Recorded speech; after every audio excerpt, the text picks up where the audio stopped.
We will now talk about Hinduism. Considered by many to be the world's oldest religion and the mother of all religions. Considered the mother of religions not because it is of any belief system and so forth that gave foundation to every other religion, but simply because of its age, that it predates most other religious systems. One of the unique characteristics of Hinduism is what I refer to as the no of Hinduism. It has no single founder. It has no specific theological system. It has no single system of morality and no central religious organization. In this way, it is very unique from all other religions in the world. And because of the no, there is great diversity with Hinduism. In some manner of speaking, it may even be the most tolerant and inclusive of all the religions. The possible religious views are virtually infinite. Today, there are about 760 million, almost a billion, followers of Hinduism in one fashion or another. With no identifiable founder, then, where does Hinduism come from? Well, there may be a hint found in the word Hindu. It may come from the Persian word for India. It may come from a British corruption of the Sanskrit name for the Indus River, which is Shindu. The word itself was applied to all Indian people and basically everything Indian. So, thus, to be from India uh, was considered and is largely considered today to be Hindu. In terms of history, we have to look really, because there's no single founder, we have to look at an important migration of Aryan peoples into India about 2,500 years BC. Now, keep in mind, Aryan does not describe a race of people, specific people, but a language group. And it's a language that's very similar to other European languages. The word Aryan is Sanskrit for noble ones. And it may be related, or they may be related, to the Celts of the British Isles. Regardless, they're the creators of the Persian Empire. And when in naming their country, the Persians called it Iran, or the land of the Aryans. Were a very advanced people who built complex cities covering nearly 500,000 square miles in territory. They brought their polytheistic religions with them and mingled them with those of the people of India. Unlike a lot of conquerors who take over territories and people, they did not insist that the people ceased practicing their own religions. They simply brought those religions into their system and allowed the folk to continue to practice those religions as they understood them, but mingled with all the other religions, both brought by the Aryans and taken into the Aryan system over time. From this mingling, then, classical Hinduism was born. These people, the Aryan peoples, organized along tribal lines with chiefs called Rajas. And in time, classes developed known as Varnas.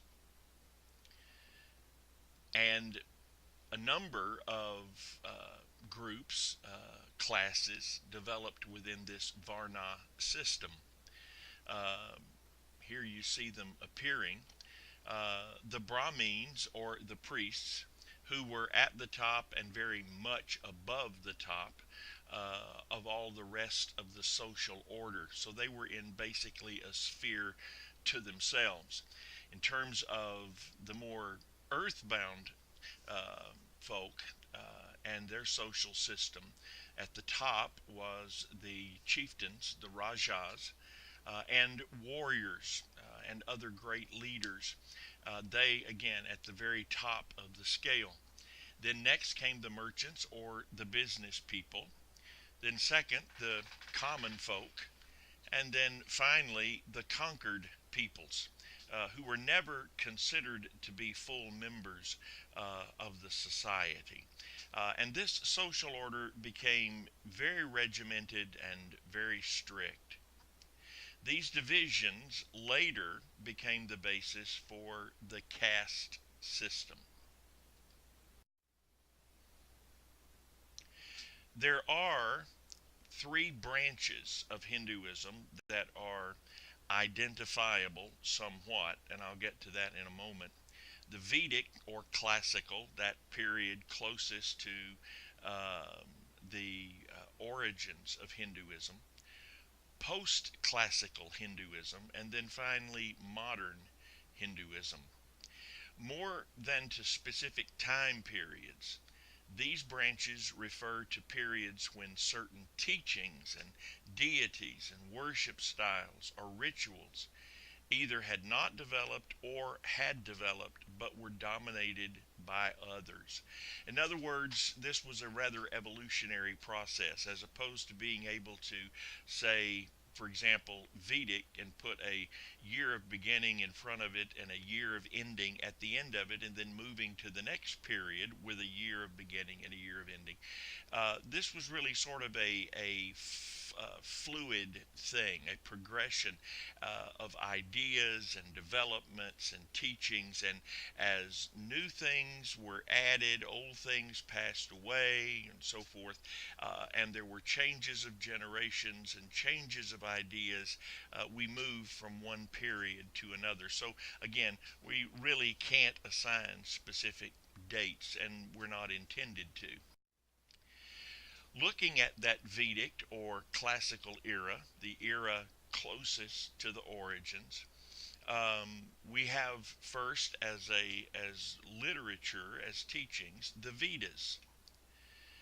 Vedas mean knowledge or sacred lore, sacred teachings. They're the basic sacred literature or books of the Hindus, considered by many Hindus to be divine in their origins and lifestyle. Four Vedic books made up of four parts each. There's two primary parts, however. Part one are the hymns and mantras to the gods, and part four, with the other parts in between, but part four, the Upanishads. This is material that was written after the Vedas were completed. They provide a Hindu understanding of the universe, the Vedic books do, of how the universe operates and how humans relate to the universe and how the universe treats them and how we manage and so forth. Other Hindu literature that arose is considered commentary on the Vedas. The Vedas were still developing as late as 400 BC. The most important and oldest of the Vedas is the Rig Veda, which dates back to about 2000 BC. It's a collection of some 1,000 hymns to the Aryan gods, and these are hymns of that extol virtues. These are hymns that are designed to foster worship, meditation, and also to teach something of what the gods believed, stood for, or were all about. It contains much of the mythology of these gods, their origins, their activities, and so forth. The god given the most attention in the Rig Veda is in Indra. Vishnu, who would later become the most important Hindu god, is given only minor mention in the Vedas. Again, Indra is the primary god. One of the most important developments added to the Vedas are the Upanishads. These are early philosophical statements, more so than theological in any way. Philosophical statements that date to about the 9th century BC. They're clearly monistic, not polytheistic or dualistic, as the early Vedas are. Monism being a system in which it is believed that there is unity in oneness, one reality, one ultimate source for everything. There's no real distinction between the spirit world and the material world, because the material world is either attached to the spiritual world, it's an extension of the spiritual world, or it actually then doesn't really exist. You may see it, you may function around it, but it's not reality. That's monism. Only one reality, monism, and that reality is the God being Brahman, and everything emanates from Brahman. All other beings are expression of Brahman. As it is said, all that is not Brahman is not real. Human beings are believed to be consumed with Maya, which means false knowledge. And they believe that this life and separation from Brahman are real. Humanity's real problem then is avidya, or ignorance, ignorance of one's plight, ignorance of one's misunderstanding of the arrangement of Brahman and reality. They're deceived about their true nature, who they really are. All Atman, or Atman human beings, all human beings is Brahman. All Atman is Brahman. The task of religion, then, is to show the divine nature within us and how to live on a new plane, how to live out this new monistic understanding. Proper worship is meditation that focuses one's attention inward to the Spirit, not making sacrifices to the gods. And again, all of this according to the Upanishads.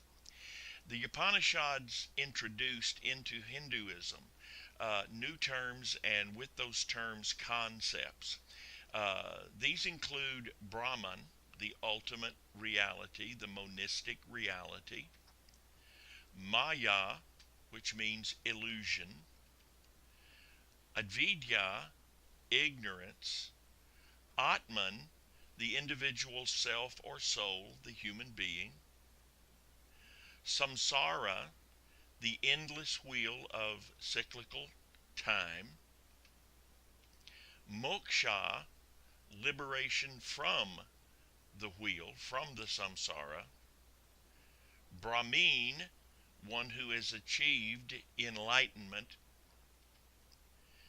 Karma, a measure. Now let me stop here and clarify. Karma itself is neither good nor bad in this understanding. We do talk about good karma and bad karma, but the karma itself is not what's good or bad. Karma is a measure. We might say scoop. So you have a scoop of good or a scoop of bad. Karma is the measure. And finally, Varna, the caste system.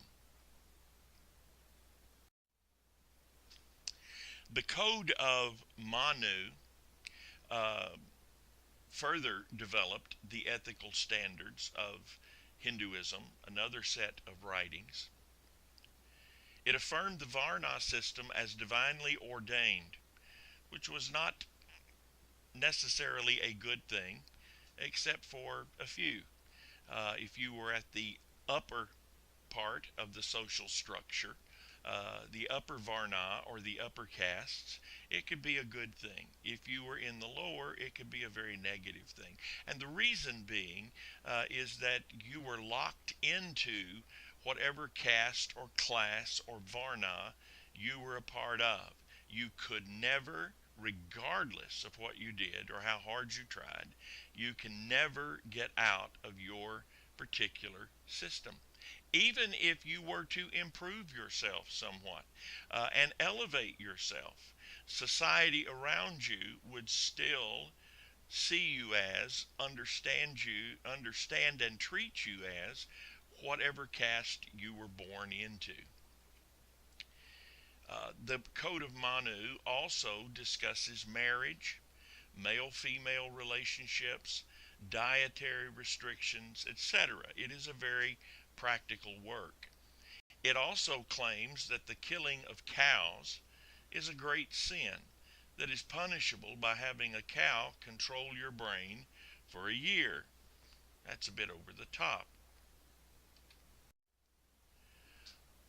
Another writing is the Bhagavad Gita. It's an epic poem forming the concluding statement of classical Hindu literature. So it summarizes and places the period on all the rest of Hindu literature. It's the story of leading Hindu families and their struggle for domination over all others. The key characters in the story are Arjuna and Krishna. Krishna in the story is revealed as the reincarnation of Vishnu, the god. Krishna affirms in the story the Upanishads as the supreme scriptures, even over the Vedas. That people should perform their caste duties subserviently, finally, in settled fashion. They should perform their caste duties and avoid karma, either good or bad. Just keep to yourself, be what you were born to be, and don't strive to be anything else. Be open and devoted to a variety of religious expressions so as not to miss or possibly miss any other truths that might be out there. Of course, with that summary statement, we really moved into a new period, the post-classical Hinduism period. It's a period marked by the worship that is centered on a few gods. So as opposed to this plethora, during this period, people began to focus on just a manageable few gods. Temples were built to honor these gods. Prior to this time, in the classical period, there were no real organized, dedicated places for honoring the gods. These gods, the gods worshipped during this period, took wives and consorts. In other words, there was a human identity element to the gods that had not been there before. Married, took concubines or consorts, or consort doesn't have to be a concubine. A consort can also simply be an assistant, an associate. The worldview was very negative. The world and life, pleasure denying forces predominated. So it was not a very happy time, not a very happy period. The life view is an endless cycle of birth, death, and rebirth. This is how life was understood. I was born. I will die, but I will be reborn. And the goal of religion then is to cease living, to end this cycle. The ascetics who denied themselves pleasure and not mighty warriors or not great people of stature are the real heroes during this period of time. Let me just back up for a moment to this endless cycle of birth, death, and rebirth. For the Hindu, the concept is more a concept of reincarnation than rebirth. It would be later in the among Buddhists that rebirth would replace the idea of reincarnation. As we will see then, rebirth means exactly what it says. You're reborn uh, through the normal biological process, with one very unique and mystical difference, and I won't share that now. We'll wait till we get there. But Hinduism, on the other hand, believes in reincarnation, and reincarnation is not a rebirth. There's no going through again necessarily a biological position or a biological situation that may occur, but it's not mandatory, because in reincarnation you may not always come back as a human being. You may come back as an animal. You could even come back in extreme cases as, let's say, an insect or something, but that's very, very rare. Normally, it is some form of flesh being. And this is where the wheel and moksha and karma become very important, because the individual is believed to be on the samsara, on this endless wheel that turns with lives on it, located somewhere in some form. And we live out that form here in the earth, and through the course of life do good and some bad. And that's measured out with karma, the scoop. And at the end of life, when it's all over, that's that's judged, and depending on the amount of good karma as opposed to bad karma, the good measure as opposed to the bad measure, determines what happens on the wheel. Either you achieve moksha and get off and it's all over, and you do not come back, or you may come back in, let's say, hopefully an elevated, a higher status, an elevated position, because there was so much good in your life, and you come back in a better situation. Or you could come back in an even worse situation, and have to redo it all over again. So uh, it's an endless struggle, and you want off. That's reincarnation as opposed to rebirth. In the post classical period, devotion centered on three major gods. There were others, but these three were major players. Brahma was given the least attention, pictured as red with four bearded faces and four arms. Shiva, the god of death, destruction, and reproduction. Shiva was the most popular god of the period. The followers of Shiva put tridents on their faces to identify themselves.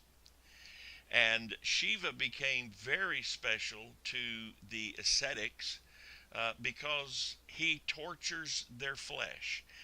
Basically, he does this through them causing self torture and so forth. But nonetheless, it was believed that he was orchestrating and managing this torture.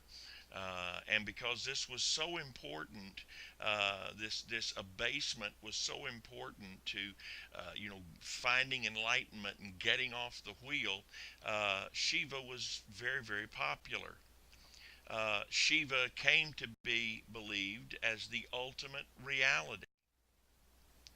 Death and reproduction came under his power.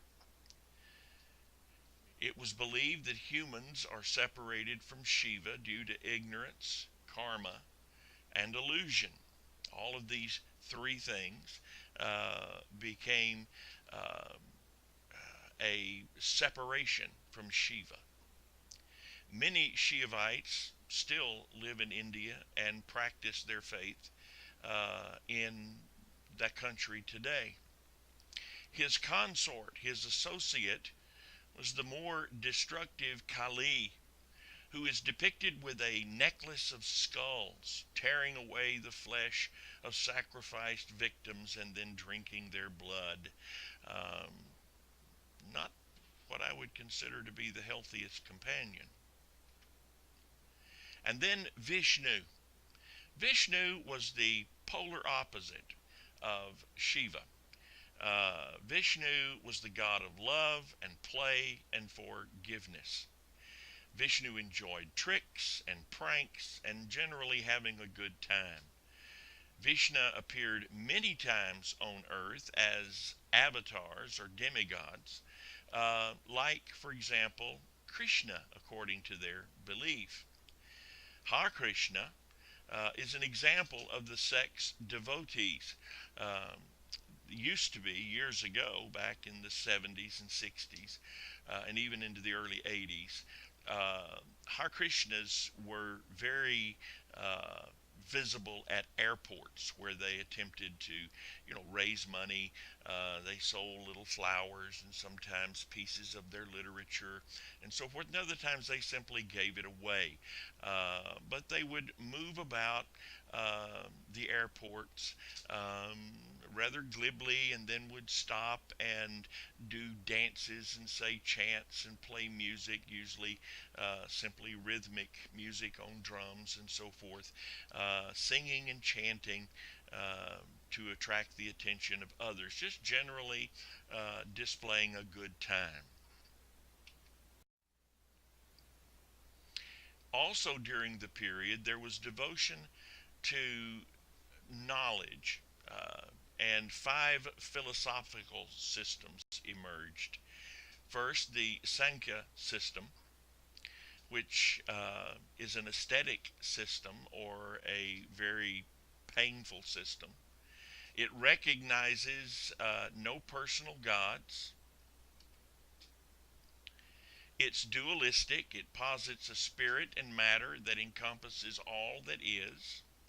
Then comes the yoga system, which is probably the most popular system, at least in the West today. Yoga means to join. The world is a dualism between Atman, the human spirit and soul, and Brahman, the ultimate reality. Yoga seeks to join the individual spirit, the Atman, to Brahman. The main features of yoga, as you probably already know, are meditation. In fact, yoga believes and taught that meditation was so important that it was even essential for the gods. Yoga teaches 8 steps. First, vows of restraint. Second, internal control, calmness, and equanimity.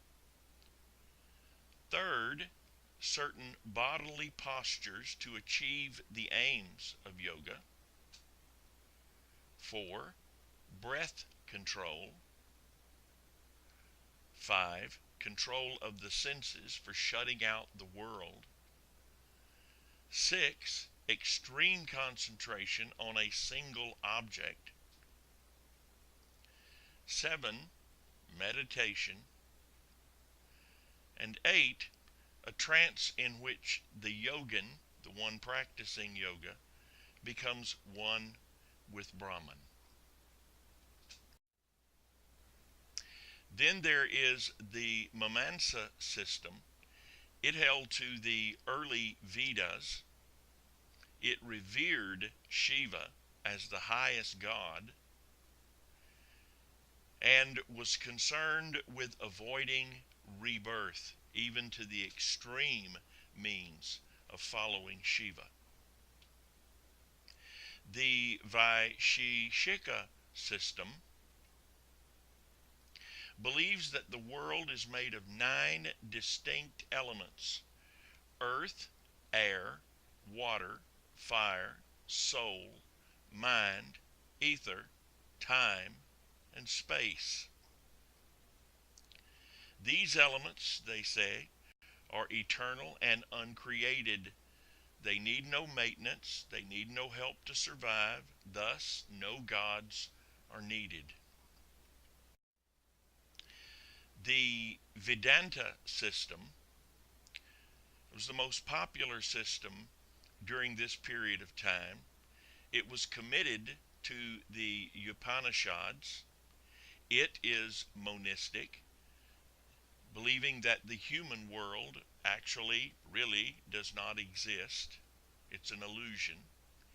Humankind's basic problem is not evil, but ignorance as to its true state, trying to live within and accommodate something that is not real, as if it were.